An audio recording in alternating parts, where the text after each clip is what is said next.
I'm looking very forward. This is going to be a wonderful session. Thank you. Thank you. Good afternoon, everybody, and thanks for coming. I think it took some courage to come to talk about death and dying, because we live in a death-denying society, and even those of you who work with it and witness it as the course of your everyday lives, still none of us know very much about dying. And hopefully at the end of this session, you will have some more insight and some more understanding and want to take some action. How's my sound? Do I sound loud? Am I okay? Everybody got it? Good. Okay, it sounds loud up here. I have a couple handouts on the back table. There is a seed packet full of milkweed seeds for the monarchs. I think everybody knows they're in trouble. And chrysalis, the name, came from the stage of transformation in the caterpillar to the butterfly's life that looks like a very quiet stage, but it's not. That's where all the action happens, in that quiet chrysalis. And that's the kind of transformation that can happen in a chrysalis room in one of your communities. You know, I also have a flyer for Consider the Conversation, which is a fabulous documentary. I'm in it for a minute, but it's about having conversations about advanced care planning, and we all know that's becoming higher and higher on the list of things to do. You can get it for community, have an event with it. And on the handouts, there's a list of resources and reading, and of course our PowerPoint. And if you haven't read this book, has anyone read it already? Atul Gawande's Being Mortal?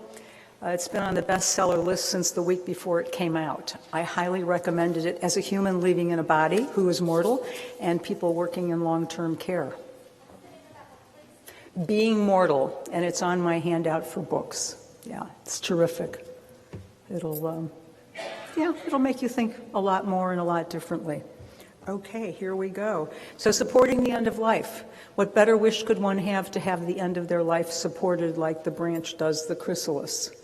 And it's a given that the end of life is a time of life for which we're not prepared, and I think this quote is very telling. The field of bioethics has, since its earliest days, debated end-of-life issues. Yet American society more broadly remains ill-equipped for the experience of dying. The challenge for bioethics is to create a framework for teaching an aging population to prepare for death and to support one another through the dying process. That's why I'm here. People I love have died, and many more of them are going to die before I do. And eventually I will die, and I'm a really good candidate for long-term care. I'm single, don't have any children, and I have long-term care insurance. So I can afford to live in a very nice facility, good community, all kinds of good care. And I want it to be the right place to die when I get there. You know, I first came in contact with dying in the 1980s. I was working in Chicago's Merchandise Mart, which was full of creative people. And very suddenly and unexpectedly, AIDS came through. And I lost dozens of friends and business associates in the next decade, suddenly and very often very hard, to a torturous disease. But I learned a lot. I found it fascinating what was happening to these people and their families and their loved ones, and I noticed two different experiences. The people that were in denial, I'm not dying, I'm going to get better, this is going to go away, I'll get it fixed, suffered more. They had greater physical symptoms. They had more psychological and spiritual distress. Their families were in great distress. There was often arguing going on, and the inability to reconcile anything was very obvious. And then this other group were having parties in their rooms, and they were surrounded by friends and loved ones all the time.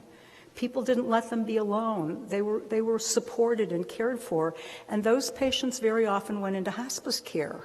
I said, oh, I'm going to become a hospice volunteer. And I learned more being at home with people who were in hospice care. And then, you know what happened? My mother fell apart.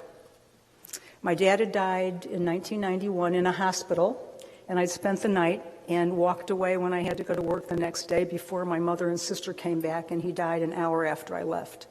And it took me 15 years to really recover from the grief that I had done something wrong.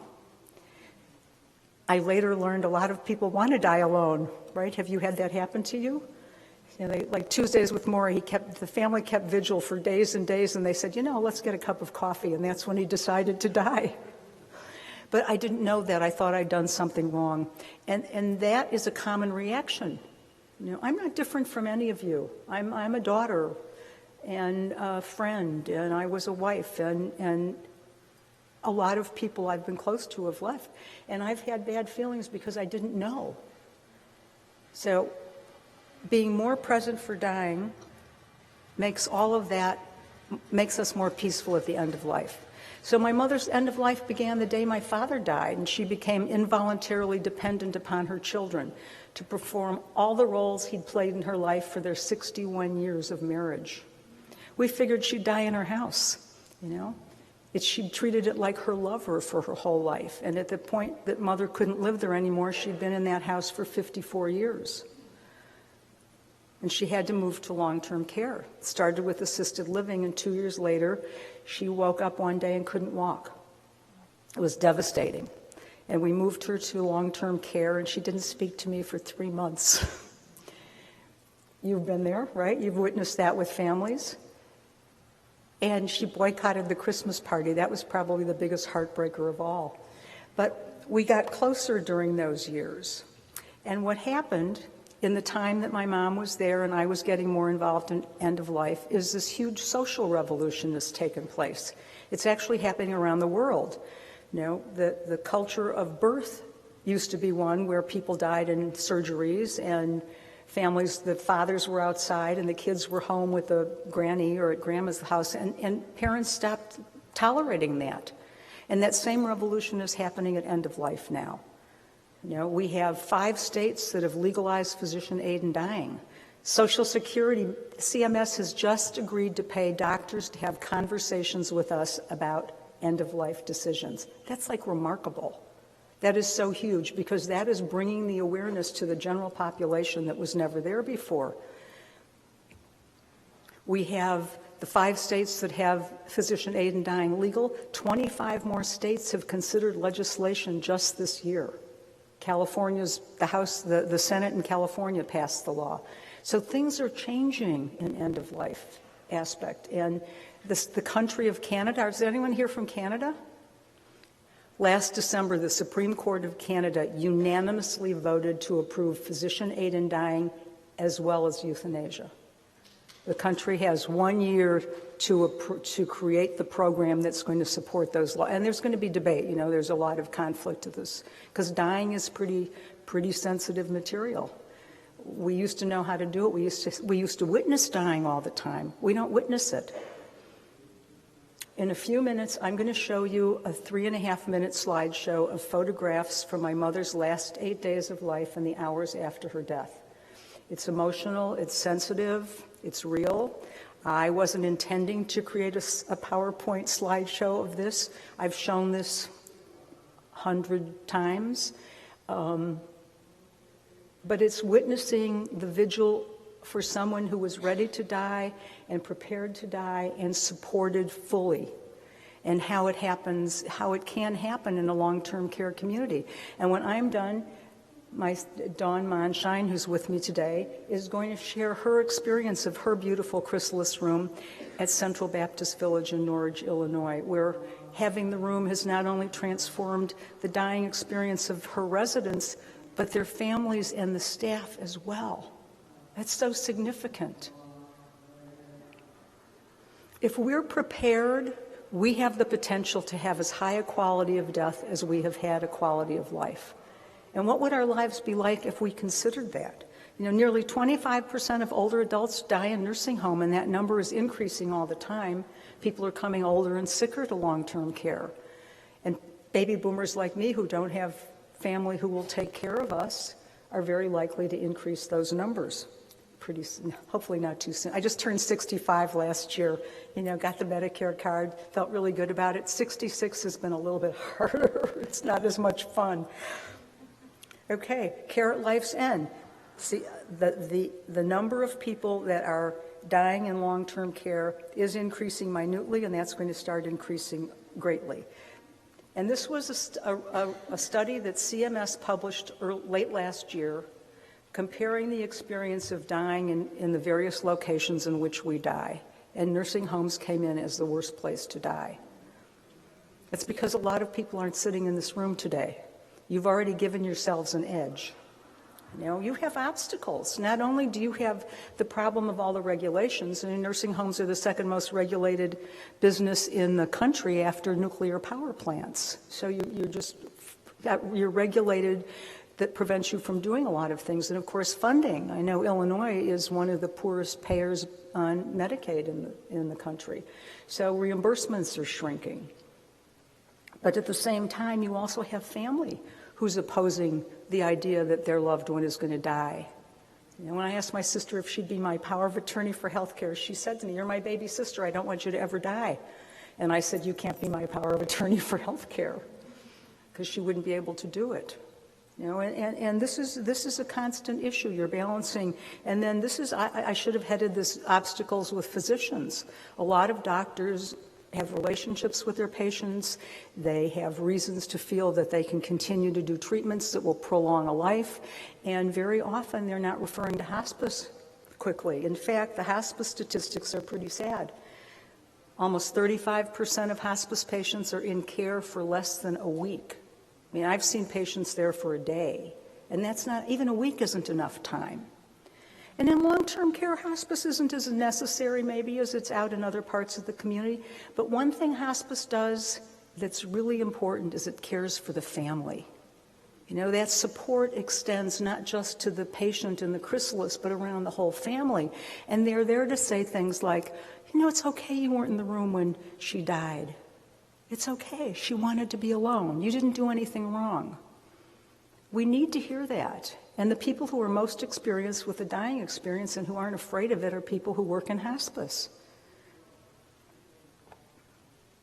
This is the components of high-quality end-of-life care. You're about to see that. And I want you to know the word support is in here repeatedly. Physical comfort and emotional support. Treat the dying person with respect, provide information and emotional support to family members, and coordinate care across settings. That can't be hard to do. We have to be motivated to do it, though. And the need for keeping vigil. This is a lost ritual and rite that we have. So many of us don't live close to loved ones anymore. The natural caregivers in the family, the women, we're working, right? And it's harder to be able to keep vigil with people, which is another reason many people who are dying go into long-term care for the last period of their lives, because you take care of them well. You know, my mother lived in a long-term care community for the last 6 years of her life, and I continue to visit there. And I got involved 10 years ago with a group of Catholic nuns who moved to their retirement nursing home and continue to visit there. And I now have a cousin with dementia that she's in late stage and is now in hospice, and I visit there. And I went back to school and got a master's degree in gerontology 5 years ago when I turned 60, to make 60 feel better. No, so that I could come out and talk to people. It did make 60 feel better, though. It was like, oh, I did it. And I know that all of you stand in the suffering of other people every day, and that it's hard, and that you go home, many of you, and you have your own families to take care of, and that's hard too. And I know for a fact that when we support each other through the experiences of dying, that we live better. I've witnessed it. I see it all the time, and you're going to see this in Dawn's story too. That when we become less afraid of dying and spend more time preparing for it and planning for it and dealing with it when we're healthy, it's sad. I mean, you're going to see me with my mom. This is very sad, and I wish she were here today. But this was her time. She needed to leave when she did. And so getting more familiar is going to allow you to do your jobs better, do your work better, do your mission. Because actually you don't have jobs. You are giving service. That's what you do. And you were called to this work because somewhere in your heart you felt the need to be of use to people. The same way I felt the need to be used to the dying. And it's an experience we're all going to have. And so what makes any experience better, right? The environment in which it occurs. Like it's a little cold. If it were warmer in here, this would be a better experience for me. But this is a beautiful room for a conference, right? this is a good experience. And you're going to see a beautiful place to have the end of your life pass in. Okay, so sacred space. What makes space sacred? A lot of things.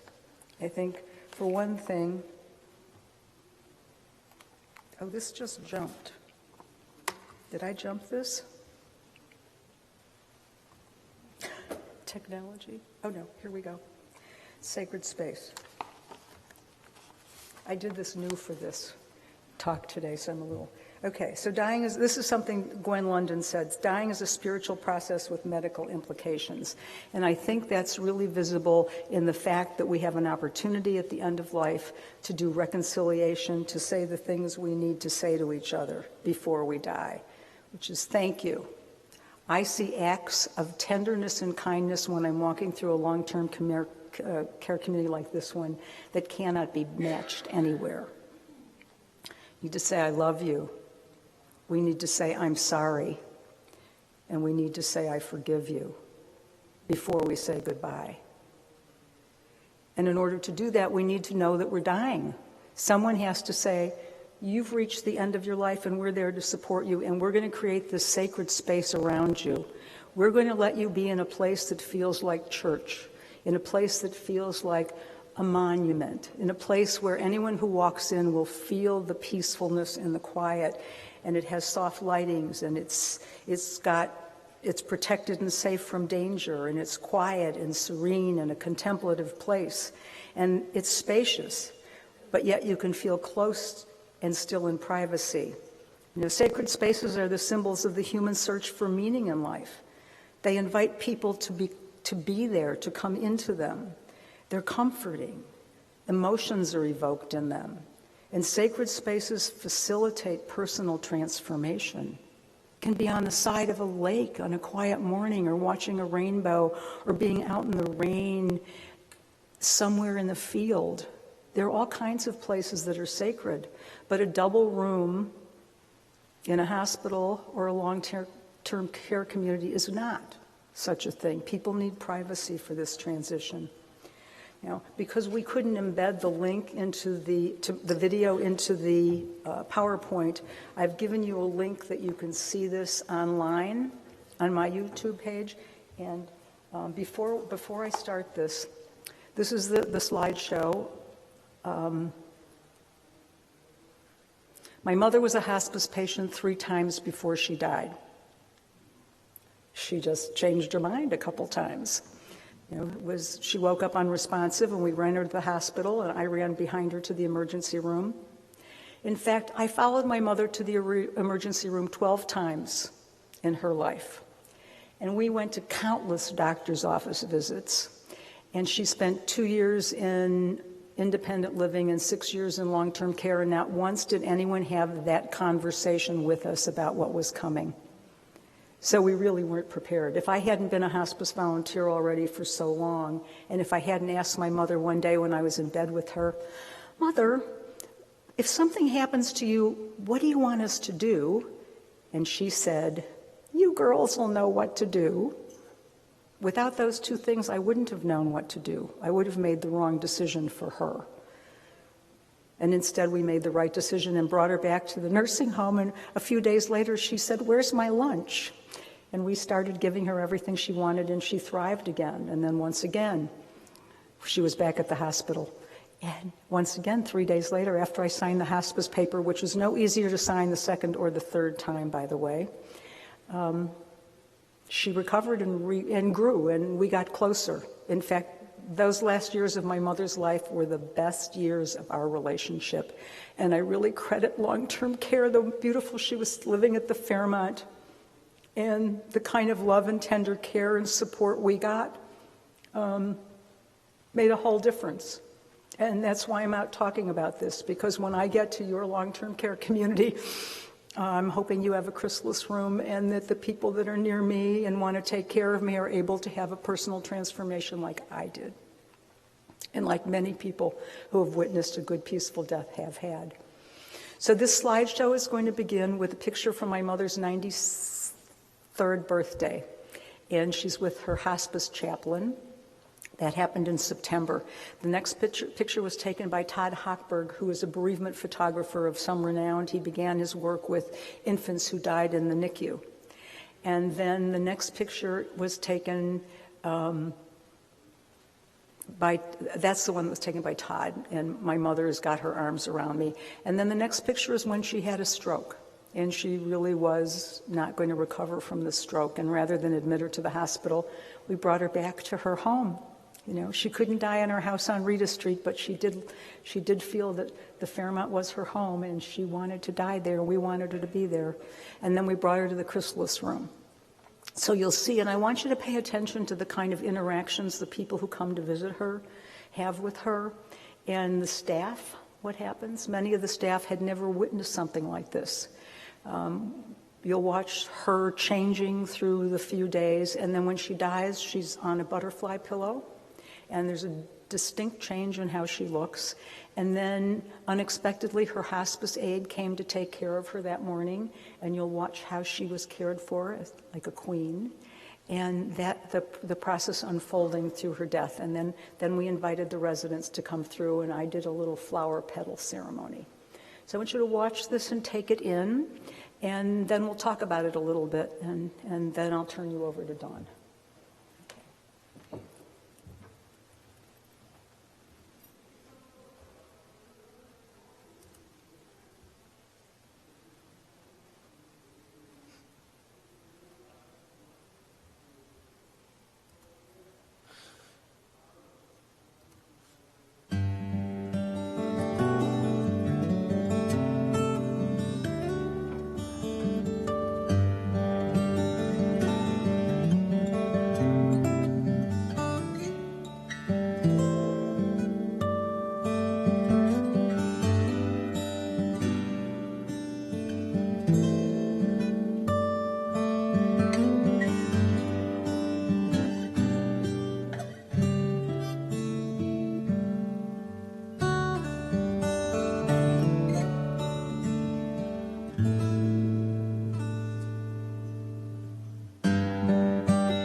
Every day we are bombarded by scenes of violent death.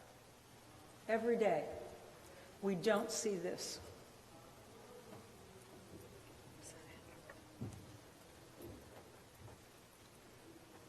Did that upset anybody in a bad way? No, it doesn't. It's the kind of experience people have told me, God, I hope I can die like that. In fact, do you see the residents? The residents were amazing that week. They took care of me because I moved in. I brought an air mattress and just moved in. And I had retired the year my mother fell apart, so I was there 5 days a week, and my sister would go the other 2 days, begrudgingly. She had a different relationship with Mom. And the residents took care of me. It gave them meaning. They brought me cookies and candy from their private stocks, and you know how caring that is. It's like they don't get a lot. It was wonderful, and it just made me feel so useful to my mom, and they felt useful to me. And you notice that one picture with their 3 aides standing at her, and they're smiling. They were happy for her. She'd worked very hard that last year of her life to stay alive, to do some things she needed to get done, and she was really ready. She was tired, and they felt happy for her. And the residents all told me they want to die in the Chrysalis Room, and only 2 of them remain alive, and the others did. Their families managed to have that happen. So, what did you notice about those pictures? What did you notice in the human experience?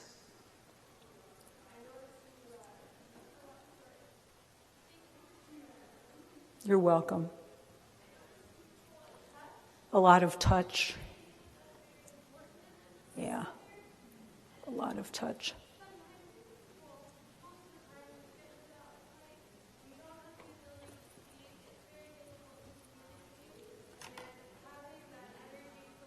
We're going to get you a mic. Wait a second, because this is really important. Yeah. And you're all so busy. That's an obstacle that you never have enough help, right? Never have enough help. Please continue.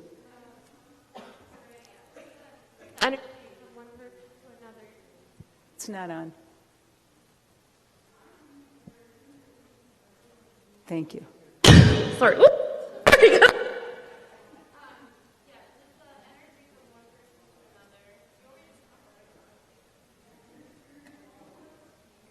No.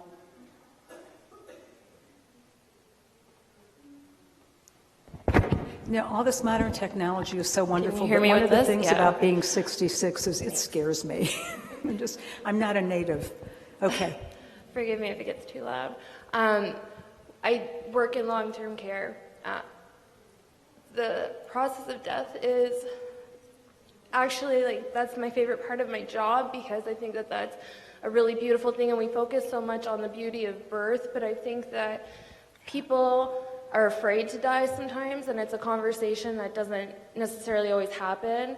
And even myself, when I talk to our residents about death, it makes some staff members uncomfortable. So I think it was great that you had that conversation with your mom. And like I said, when I watched the video, the thing that I picked up on the most was the touch. And to me, that is such an important part of it. And it's something so simple that we can offer. And it is an immediate connection you have with them. They might not be able to say something, and it might be hard to communicate, but they know you're there. Yeah. I'm so glad you brought that up, because one of the issues that you are all facing in increasing numbers are people with dementia, with whom you can't communicate so they can do the reconciling they need to. And unfortunately, we're not giving people the opportunity to plan for their death when they're diagnosed with memory loss.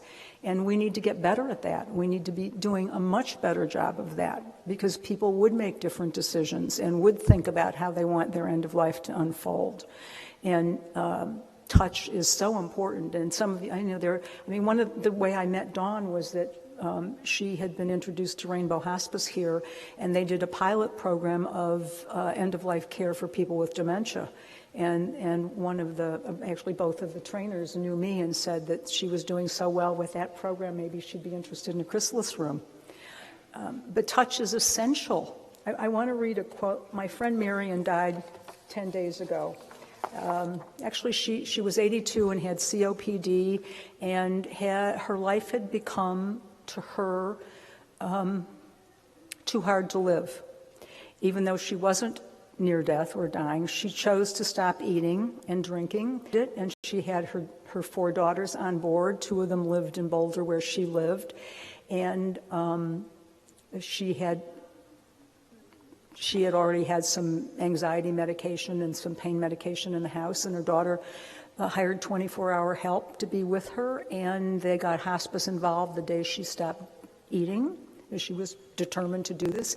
And I asked her, how do you envision your death? And she wrote back, with at least one person holding my hand, and for many days before going in and out, only feeling discomfort for the 2 days when I cannot eat or drink. I expect a peaceful death. And she got one. Her granddaughter was holding one hand and one of her daughters was holding the other. Touch is really important, and it's hard to do that in a double room. There's no room. You know, all those residents that wheeled in to keep me company with my mom, that couldn't have happened in a normal room.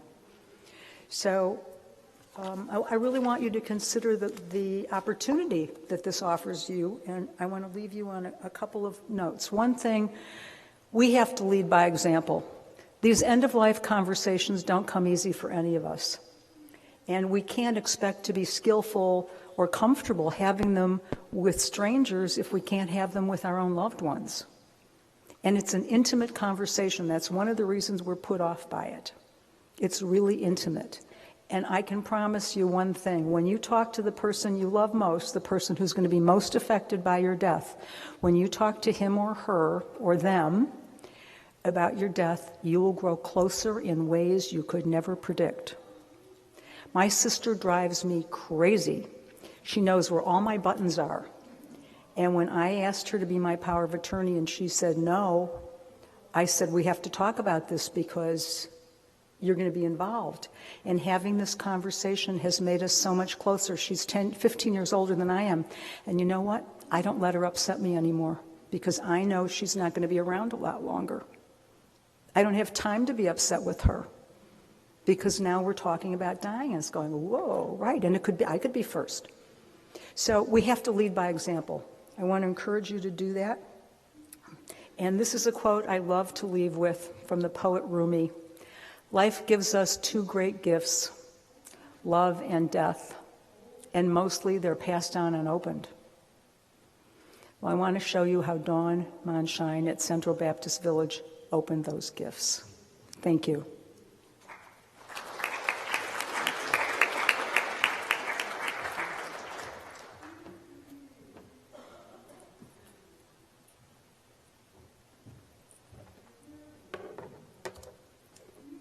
Good afternoon. Is that okay? My name is Dawn Mondschein, and I'm the administrator at Central Baptist Village and the non-emotional pair in this duo. I'm going to take you through some of the nuts and bolts after we kind of wipe our noses after Loretta's presentation, but a little bit about Central Baptist Village. We're actually located about 5 minutes from where we are here today. We're a 250-unit nonprofit CCRC, so we have the continuum of independent living all the way through skilled. And we also have an emerging specialty in dementia care. So we've been doing a lot through that continuum and did engage in a special project with Rainbow Hospice to try to improve the end-of-life experience for those in the later stages of dementia and Alzheimer's disease. And I must have been back in 2012. Does that sound about right? We first met, they brought Loretta in because she was a person who had an amazing philosophy and a story about creating an end-of-life experience in a long-term care community. And I saw the same very slideshow that you just watched, and I sat back, having been an administrator for about, 15 years at that point, thought I never really had an appreciation for that level of care that our CNAs and our nurses are providing in these last few days of life. We're doing it all the time, but I never really sat back to think about it. I had been in a room with 1 or 2 residents near the end of life, as an administrator, social worker. My job was to hold their hand a few minutes and go support the family, run away and support the family. I really never stopped to think about what was really going on and what an opportunity, a missed opportunity it was. So after seeing Loretta's slideshow and hearing our leadership team just sat in a very small room, a dark room that day. It was very apropos. And listening to this, I thought, this is something that we need to really take note of and really try to consider how might we be able to do this. There's so many lives that we can impact by doing this. And in my wildest dreams, I had no idea how much we were really going to wind up impacting the life of the staff, the residents, and the families. So I'll hopefully get through this and show you how we did that. So we met, and sure enough, in a couple of brief meetings with Loretta, we were clear that there was an unmet need in our community. We also saw it as a natural extension of our mission. And I'm just curious, because all of us work in senior living, senior housing, how many of you approach end of life or feel like end of life is part of your skill set? Okay, we're getting more hands. We asked that question a few years ago, and people were like, end of life, that's hospice. We're not hospice. Well, we are hospice. Our residents are living in our homes, our communities, and they're dying. People want to die in their homes. With hospice, without hospice, this is our job. If not us, who? So we need to start taking hold and learning how to do this and do this well. This was also seen as our opportunity to differentiate ourselves. We didn't see a whole lot of work in this area, and we felt like this could really be sort of a niche opportunity. I hate to throw marketing and finance into this stuff, but I will because there are other people at the helm here. And last but not least, census. We were struggling with a low census, and this was an opportunity for us to partner with hospice organizations and say, hey, we know what you're trying to do, and we can help you. So our goal ultimately was to enhance the comfort of our residents and their loved ones and honor the end-of-life experience for everybody. We learn through our work to do better, and we learn how to support lives even in our own families through this work. This became a three-pronged project, or we organized around three different aspects of this. First was Loretta's philosophy. Then was our work with the environment. We pulled in some interior designers from Perkins Eastman and took a bunch of tours through some inpatient hospice units, really some phenomenal places. And then last but not least, the largest piece of this was the cultural shift. So all of you have been sitting through lots of seminars over the last few days wondering, these are all great ideas, but how do I implement this?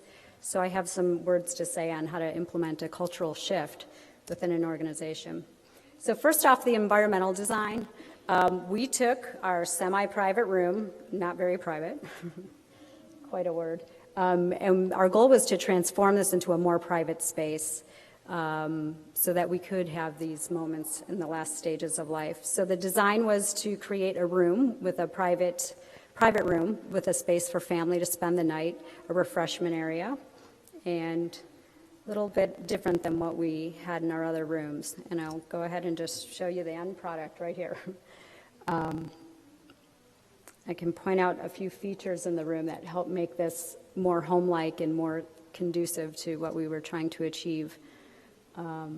We selected the artwork specially for this room, nature-inspired.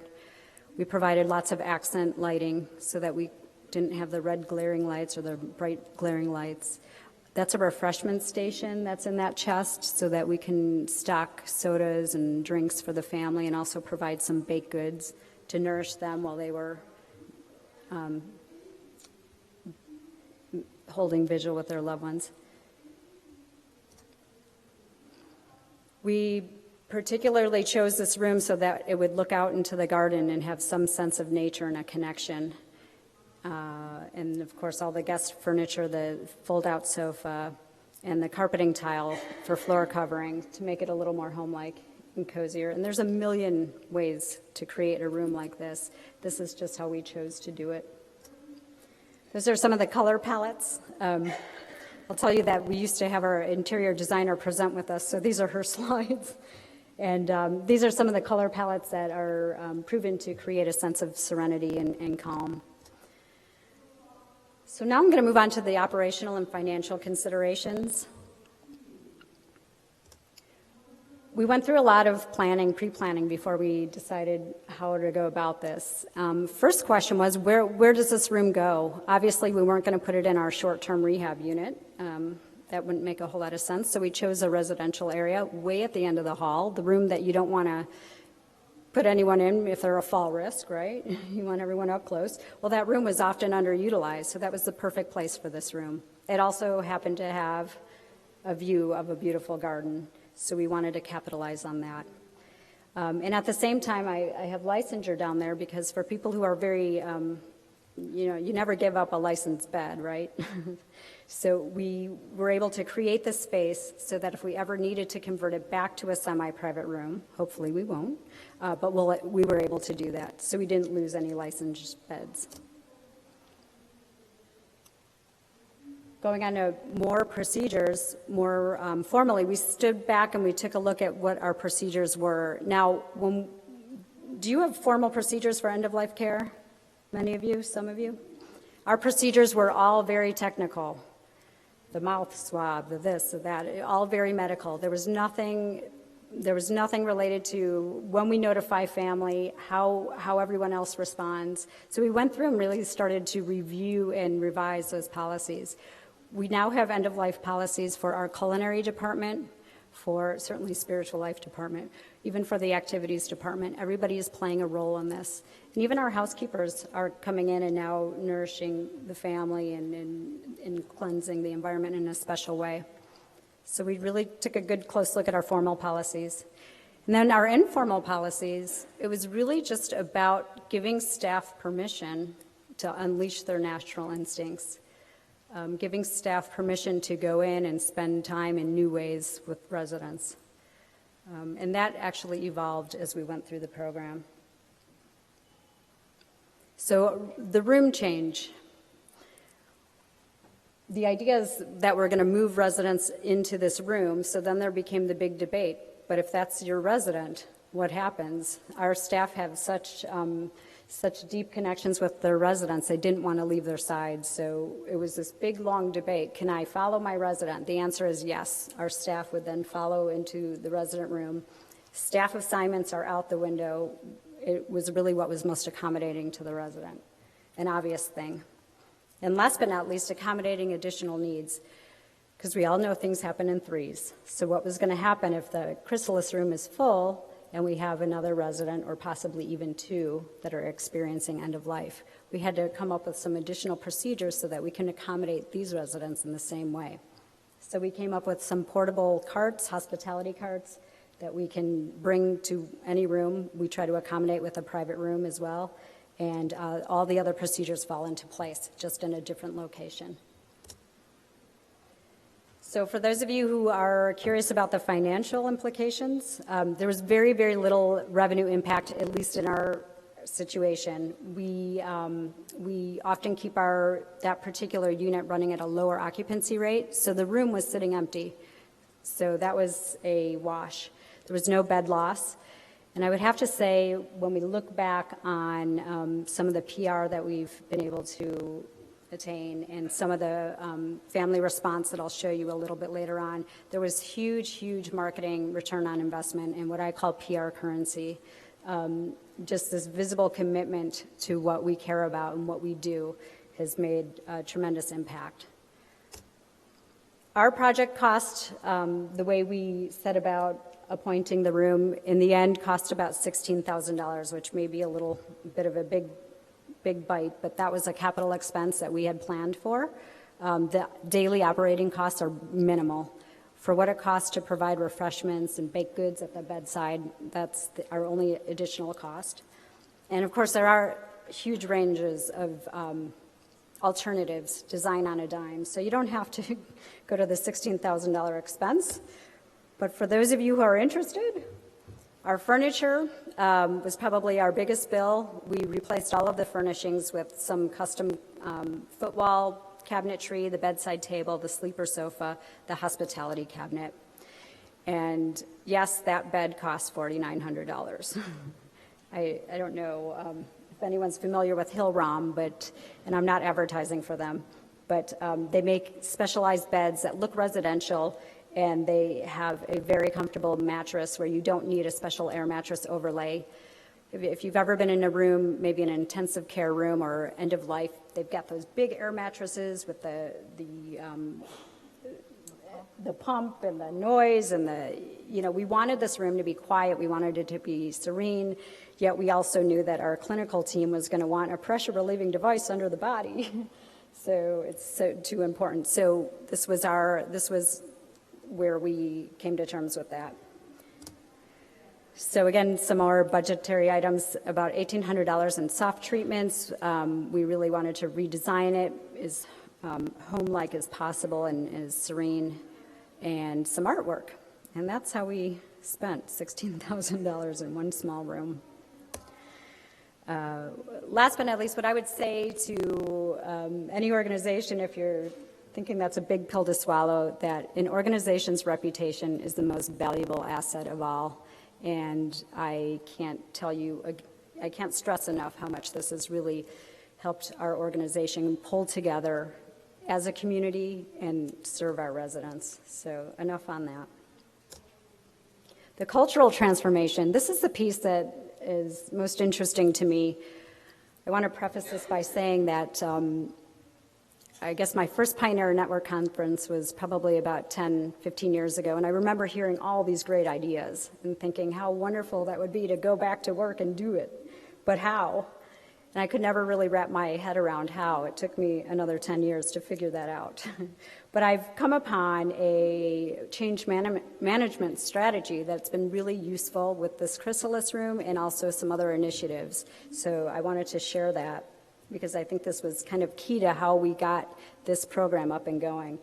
Because you cannot build it and they will not come. That's not enough. So I want to talk about this 8-step change process. Has anyone read or heard of J.P. Cotter, John Cotter's 8-change process? There's lots of literature out. He's written a variety of books and there's articles, and I'm here to say it works. I look at it like a recipe. It's an 8-step recipe, and here we go. I'm going to go through this pretty quick, but can I grab my volume?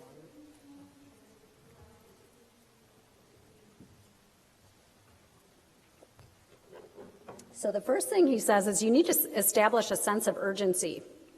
And for that, it was Loretta coming to us saying, look at this unmet need. But for some of you, it might be, maybe it's a IDPH citation, or maybe it's your administration, maybe it's a family complaint. But establish a sense of urgency. We must make a change here. Next is to create a guiding coalition. We used what's called our Champions Committee. We came together and this was an interdisciplinary group from CNAs to management across the board, up and down all levels and across. And that was our guiding coalition. That is key. You need to start your snowball. Next was to develop a vision and strategy. And this is really important, that you have something that you can talk about that's clear to everybody. And in this particular case, with a room, it's easy because you can see it. You can start talking about something. You have something you can really put your hands around. And then you have to, most importantly, communicate the change vision. So I'm going to show you these first 4 steps and kind of how that looks. So our Champions Committee came together and we put together the shared vision. We all agreed that end-of-life care is not business as usual. This is really something unique and something we all need to take note of. This is a once-in-a-lifetime event that needs to be honored and treated as such. We all agreed that comfort and dignity was the highest priority. And we also agreed that families need the guidance, the support, and they need confidence in the staff. They need staff that can talk about end of life, that can be at the bedside and provide this kind of care and not shy away from it. The natural instinct is to walk away, back away, pretend it's not happening. But it was important for us that everybody seemed really confident. I got this. We can do this. That was important to us. And last but not least, we felt that everybody, top down, housekeeping to maintenance, we don't care. Everybody needs permission to engage in end of life. This is not just about This is about our community. It's beyond just the resident. This is about everybody who lives and loves in this community. So that was our shared vision. And then we spent a lot of time communicating what this vision was about in meetings, formally, informally, newsletters. This coming soon document was a poster that we put on the board on the outside of the room so that everybody knew something was under transformation in this room. Something big is happening here, and this is what we intend it to be. I know you can't see that, but all the bullet points list all the special features of the room, and it says Chrysalis is a stage of stillness in which a caterpillar transforms into a butterfly. We must have gotten that from you. So we generated this excitement and this hype around this room and how this was going to change the experience for the residents, and it was going to start changing the experience for us. And then we hosted a grand opening ceremony. That's to the right of that. This was an opportunity for us to say again, look at what we've built, look at what we're trying to do. This is what we're trying to do. I think we crammed, I don't know, it seemed like about 50 people in this very small room. We had a chaplain, we had a beautiful ceremony, and we were ready to go with this. So we communicated our vision, and the Champions Committee was behind this all the way, slowly grabbing more believers and pulling us into our pack. So then we went on, the room opened up, and of course, nothing happened. We waited about 30 days until our next resident was ready to transition, and suddenly we were on. So we transitioned this resident into the room, and we had our first experience in the Chrysalis Room. And this family, and I've got some testimonial from her, was so enamored. She was so thankful for the process. She actually wound up working for us now, but it really impacted her life and her family's life. Let me get to that later with her testimonials. So we then tried to generate some short-term wins. Every time we had a resident in the room experiencing the Chrysalis Room, sometimes you got to manufacture this stuff. We tried to generate some wins by going to the families and having them giving us some feedback so that we can share with the staff. The staff actually, the best part of this is that they wind up sharing immediately with the caregivers in the room. They're in the room together, expressing their gratitude to the staff one-on-one, which I wasn't anticipating, but that turned out to be probably the most positive reinforcement that we could have had. So rather than the administration going to the staff and saying, thank you, you've done so well, the families are one-on-one with them in the moment, telling them how important this was and how much it meant to them. So that helped us generate some more wins. Step 7 is consolidating gains and producing more change. This really is about going back, looking at your procedures, your policies, smoothing them out so that you're supporting the goals at hand. If you have procedures that are not going to support your goals, you're not going to be able to produce the change that you want. So we had to go back, we had to change staffing assignments, we had to reconfigure some of the work that we were doing and strengthen our policies to support what we were trying to do. And last but not least, anchoring new approaches in the culture. I knew this had happened when I came to work on a Monday and learned that there was a resident on our second floor that the family was against moving to the Chrysalis Room, but the staff still felt the need. They wanted to practice. They wanted to practice everything they know how to do now. So they took it upon themselves to make the decision to move the resident into a new room. They went into a lounge. They picked up a sofa. They brought a love seat into the room, and they made a Chrysalis Room in another space up on our second floor. I thought, that is success. That is success. So just stepping back a bit, the primary keys to culture change, I highly recommend the 8-stage cookbook approach, but as actual keys, staff input and ownership, you can't do it without it. Having a very clear vision and goals, and over-communication and program awareness. I'm a big over-communicator, verbally, in flyers, in newsletters, in emails. flyers again, verbal again, over and over again. I repeat myself a lot, and people who work with me probably can't stand it, but you got to get your message through, and you got to get it through in various ways. 8 different people hear things and interpret things 8 different ways, so you got to communicate in 8 different ways. And last but not least, ongoing feedback. And it never hurts to celebrate success. So we had gotten a lot of PR on this project, and we were encouraged to submit it for an award, and I'm happy to say that we won a Promising Practices Innovations Award from Mather Lifeways. This was a great opportunity for us to, I'm thinking this is the ultimate opportunity for me to reinforce all of our practices. So we celebrated this award, we reinforced and solidified what we were doing was now being honored and recognized by the industry, and this only helped reinforce what we're doing even more. This was making our staff feel like we're really doing something special and unique. We're part of something bigger. People want to be a part of a winning team, right? Who doesn't? So you want to make your team winners, even if you have to manufacture it. All right, so I'm going to step back and show you the program in motion. That's the nuts and bolts. That's how we got it off the ground. But how does it look at Central Baptist Village? How did we take Loretta's ideas and make this actually happen?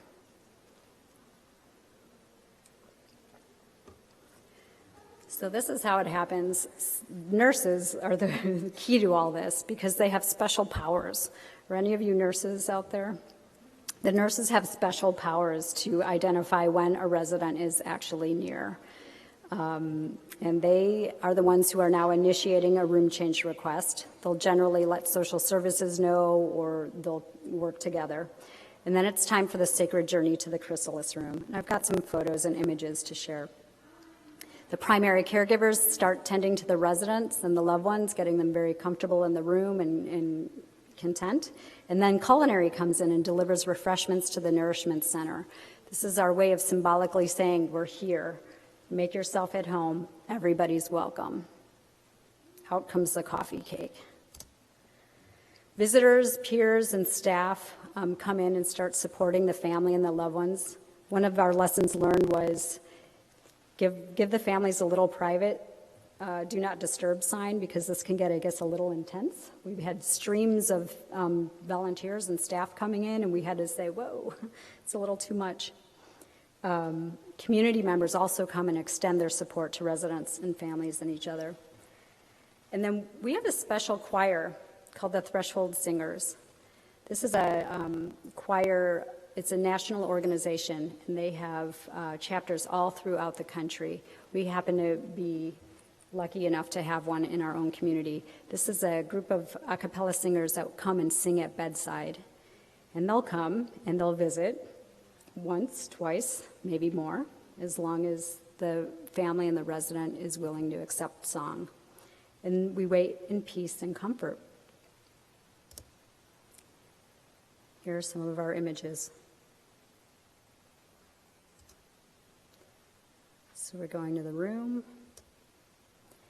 So I went back in and I tried to ask the staff, what goes on in the Chrysalis Room? Let me really understand this. Is what Loretta's saying is going to happen? Because she tells me it's just going to take on a life of its own. And sure enough, the staff say, the CNAs say, we don't have to spend the time getting them ready for the morning. And, the whole routine is very different. Instead of doing all the traditional ADL care, I get to sit at the bedside and I just pray for them. I spend time with them, holding their hand. Lynn here says, I tell them how much I love them. She's been an aide, the gal up in the right has been an aide with us for many years, and she's just embraces this type of care. Our champion CNA, Jeanette, says, the most important thing is to make sure my residents clean and comfortable. I want everything to look and feel peaceful for the family. She's really embraced this program. They sing, they want to make them feel like they're not alone, even if they're not responding verbally. And I like the fact that Jeanette, one of our CNAs, said something that I now have realized is universal. If you've ever been in a room or at the bedside of someone who's dying, do you not tell them in some way, it's okay, let go? This is a universal, I don't know if it's a response or a reaction. It's absolutely universal. So this is what some of our CNAs are telling us that they're doing. I'm going to give you a quick opportunity to hear the Threshold Choir singers, because this is something that is really phenomenal. So here we actually have a resident in the Chrysalis Room. She's surrounded by our Threshold singers. And this is the choir that will offer their song.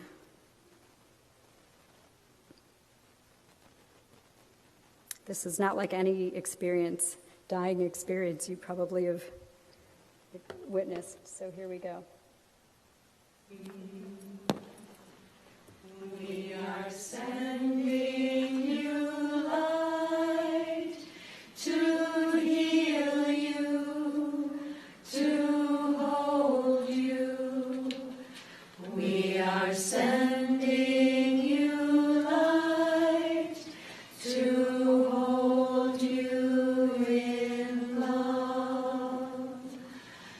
We are sending you light to heal you, to hold you. We are sending you light to hold you in love.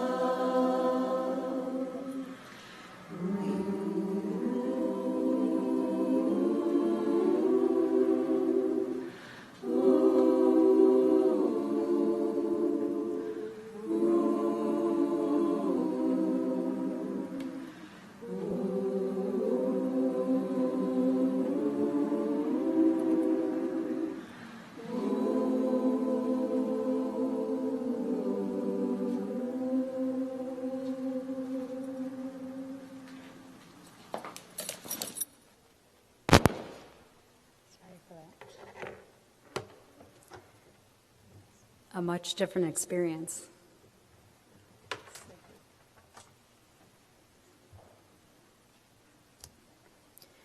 So some of our final rituals after a resident passes, initially we had an opportunity where all of the CNAs and the nurses and the floor staff would sign a condolence card, and we had these little crocheted butterflies that somebody felt was really important to give to the family as a symbol. And inevitably someone, CNA, nurse, social worker, will volunteer. They're going to go to the funeral, go to the service, and they'll volunteer to hand deliver it to the family, which has been really nice. We've also, since launching this program, we've begun a new tradition with a biannual celebration of life service, where twice a year we invite all the families in. Some of you probably are doing this already, with this service, collective service for our whole community. And then beyond that, we've now opened a new memory garden, and our hope is to engrave little stones with the names of our residents that have passed, so that we can always remember them in our garden. So our rituals are building and continuing, again, consolidating gains. So this is other ways and new ways that we can honor our residents and keep them with us. So back to some of the outcomes and benefits from, first from staff and then from family, just to show you how this really did transform the culture at Central Baptist Village. Our staff, in talking to them about using the room and what their experience is, they're really telling us that this room, while it's, it doesn't have to be a separate room, a special room, but that this space is sacred. You go into this space and you can feel it. But they say that it sets the stage to let them do their job just right. I like that. I like that because it really is. It is a stage. Our nursing staff have told me that it really helps them let go of the residents and helps them grieve. I think family members are really surprised to hear that how connected and bonded our staff are with our residents. And this just goes to show the deep connection that they have. They're grieving along with the families. And I like this last quote from a nurse. She said, "This room changes family expectations. It finally takes the pressure off the nurses to help make the residents better." Our nurses feel a lot of pressure when families aren't ready to accept the dying process. Do we do an IV? Do we do this? Do we keep trying to feed them? This really symbolically tells the family we're letting go. We're ready to let go. So a few other quotes. "This room stops the suffering, it heals." The families finally get a glimpse of the bond we have with their loved ones. I love this because family members have told me that as well. So here's some family testimonials. The first resident we had that passed away in the room, her daughter sent me this little card with a butterfly on it. Everyone's onto this butterfly theme now, thanks to Loretta.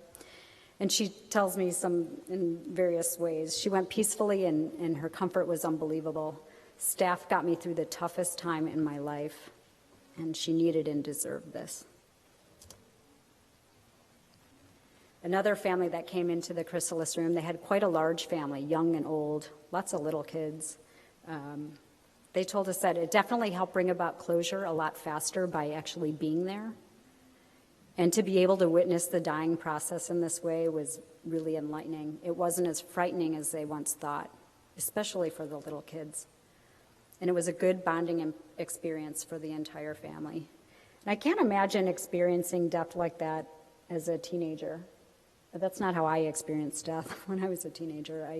And I think this would really give me a whole different perspective on life. So I think it is a wonderful experience for the family. One daughter said, "This was wonderful. It allowed me to spend the night. I would never have been able to do that in her other room," and that is a fact. We have an old building, and there was no opportunity for that. Another family told us the room was quiet and peaceful and out of the way. It felt like our own private little world. The caregivers were amazing. They took care of Mom, and they spent lots of time comforting me all through the night. And this particular card said, we will never forget your kindness."